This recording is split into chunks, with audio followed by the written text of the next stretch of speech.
Penguin Random House Audio presents The Night That Finds Us All by John Hornor Jacobs, narrated by Brittany Pressley. For MSJ, who taught me to swim in dark water. There are things we can't recall, blind as night that finds us all. Iron and Wine, Passing Afternoon. If nautical nonsense be something you wish. SpongeBob SquarePants theme song. 1. On the Hard.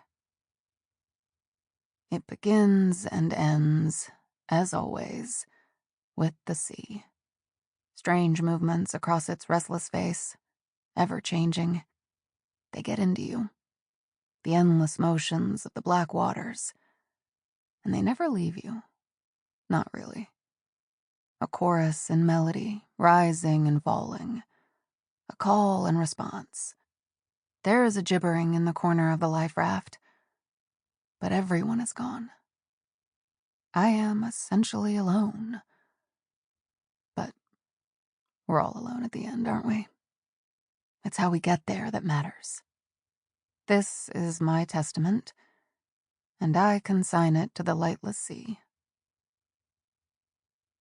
The Victress had been on the hard since 2019 in Tampa, and I didn't have the dough to refit her. She needed new canvas, rigging, anti-fouling. Her electrical system was salt-rimmed and corroded, and I'd need to reglass her lazarettes, which kept letting in water, and troubleshoot 2 winches that also were constantly inconstant.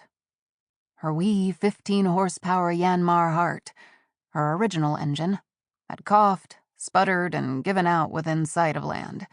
So close, yet so far away. And I'd put in a call for a coastal tow, which was pricey but unavoidable.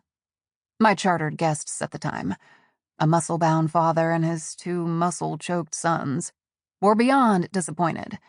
They were litigious. It would be a while before I could get enough capital to put in a new engine.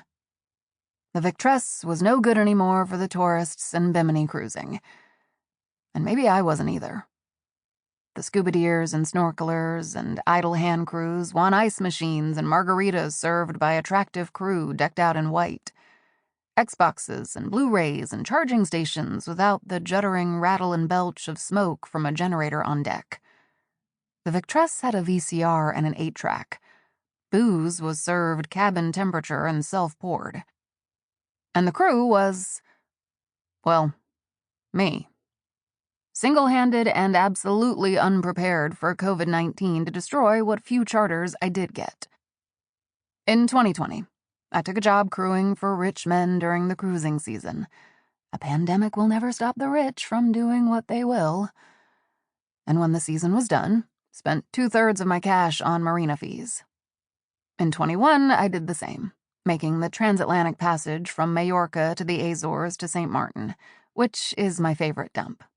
There, I crewed about, got sick with the Rona, but was vaxxed to the gills, so I did not die, and landed a slot on a rich man's Oceanus bound back to Newport, Rhode Island, the playground of the rich sailing set for the off-season. After a 24-hour bus ride, I was back on the hard in FLA, home of Florida man, meth-addled alligators, gun freaks, and porn stars. Don't forget the sinkholes. The irony is, at sea, I went dry, and on the hard, I could not stay wet enough. I drank like a drowning woman, and my thirst only deepened like the coastal shelf. Riley left me. It is easier to keep a lover when there is blue beneath you and a shifting deck below your feet. Everyone wants to fuck when the universe is concentrated in the sails, when the wake teems with life by day and shines bioluminescent at night. But when you're on the hard, lovers find other slippery fish for their pans. A landlocked boat on braces is a chore. Its master suffers a diminution. Divorced from the sea, fallen from grace. And I was hard drinking. I had money enough for that. Vodka, the bullet what slew more Russians than any invader. Months and months and months of the cheap stuff. and used paperbacks and sun until I was disgusted with myself and my liver was swollen and aching when I received Loick's email. From L_Archambault@gmail.com. Subject: Your broke ass. Vines!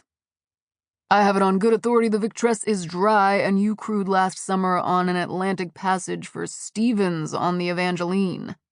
I was sorry to hear your boat is hard up and likely to remain that way for a long time. Maybe we can fix that, if you're of a mind. There's good money. A delivery job, and this boat is a beast. And while you're a fucking piece of work, you're a damned good sailor. And you know this engine, I believe, quite well. So I thought of you when Huntington asked who to crew. Yes, Hank is here. I hope that doesn't scare you off. Did I mention the money is good? It's very good. Call me, or maybe we can FaceTime. I know we did not part well, but I miss you, dude. Holler back.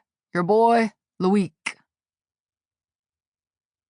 I hollered back at him once I could freeload off my neighbor's Wi-Fi. I always have physical charts, and can still navigate by sextant and stars as I learned so long ago. But I like my phone. I love my tablet and news and up-to-date digital charts and constantly improved navigational apps. They can fail, and redundancy on a boat keeps you alive. You have to adapt, or you'll end up holed and taking on water. Still, it took me 3 or 4 tries before I got FaceTime working. He answered, and a silhouette filled the screen. Loick is black, and I've read that digital cameras are racist in their programming. Everything is automated and calibrated for our pasty pink Caucasian faces.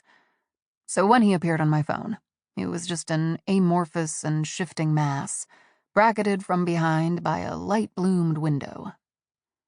If it isn't Samantha Vineyard, as I live and breathe, he said in his rumbling voice, full of mirth and not a little mischievousness. What are you, a matron from the 1950s? As I live and breathe, I said. You should be quipping in French or something. He'd been in America since he was 7, but I know it pleased him when anything French was mentioned. Le poisson, hee hee hee, hon hon hon, he said in imitation of the chef in that mermaid movie. Loick laughed and the silhouette moved. I heard the tinny rattle of drapes being drawn. The amorphous mass became a handsome black man with a shaved head. Years before, when we both were much greener and becalmed somewhere between San Diego and Hawaii, I asked Loick why he would shave his head when he had a full head of hair. The black crown became visible after a few days, if he didn't go leeward and shave with an electric razor. Vines, I've been told I've got a fine-looking skull, Loick said, grinning, and I like to show it off. He laughed, and then became solemn. You know how it is, Sam, he said. We all find little ways to keep control. He gestured at the flat sea and empty sails. Example A of our existential lack thereof. We'd thrown up a spinnaker in hopes of catching any light breeze, but it was as slack and empty as a starving man's stomach. I started shaving my head when I was in school, because it made me look like a guy you don't want to fuck with, and I never stopped. It eventually stopped being an affectation and became a habit. He laughed a little at himself. This shiny dome is me keeping control, handling my shit. Well, your hair's coming in quick, and you still look like a guy not to fuck with, I said. His smile gleamed. Then why you always fucking with me, Vines? Now Loick sniffed and gave me his best, I love you, but you've disappointed me stare. You look like absolute dog shit, Vines. Underweight and pasty. You even able to do this job? Of course, I said. I'm off the booze and fattening up. I was actually 3 pounds down from the previous month, and a little buzzed. I'll be shipshape by the time I get there. Just tell me about the gig. Loick peered at me through the internet, as though trying to suss out any lies I had told him. There was only a peppering in there. The rest was salt. It's a weird one for sure, he said eventually. Sample complete. Ready to continue?